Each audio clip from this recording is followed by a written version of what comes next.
Thank you, Casey. It's a pleasure to be here, and I have a warm spot in my heart for Rice University. My daughter went to school here and played soccer for 2 years and ran the sprints for 2 years. And Victor uses her as a model for sprint technique.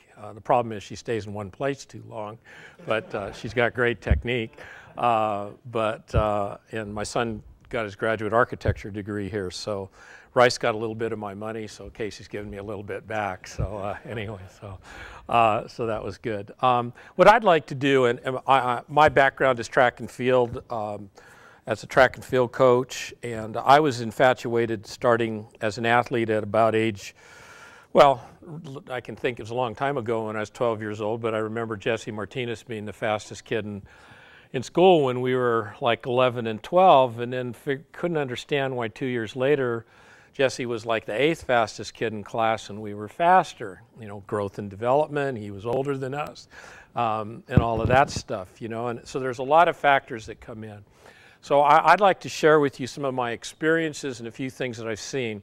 I want to start out with, I was a social science major with a history emphasis, and so I look at things from a historical perspective.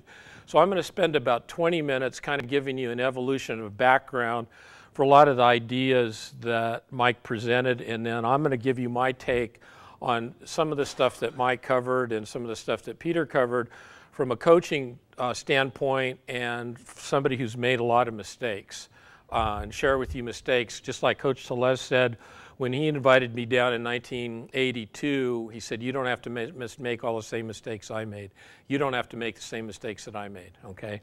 So one thing that my thing is there's a lot of mythology that pervades and misinterpretation of a lot of concepts, and I call it kind of the blind leading the blind. You know, you've got the blind men trying to figure out, is it an elephant, is it a giraffe, is it a horse, whatever it is. And I do believe that we know the way, we know the science now, and to know where you're going, though, you have to know where you've been. So that's where I'm going to start out and give you a historical perspective. I think there are certain eras in sprint performance where there was individual dominance, and I'm going to point that out, and a few things that in my opinion and my research would point out maybe why those there was individual dominance. And there's definitely schools of training and systems that have emerged, and you can clearly identify and you can see where people have come from.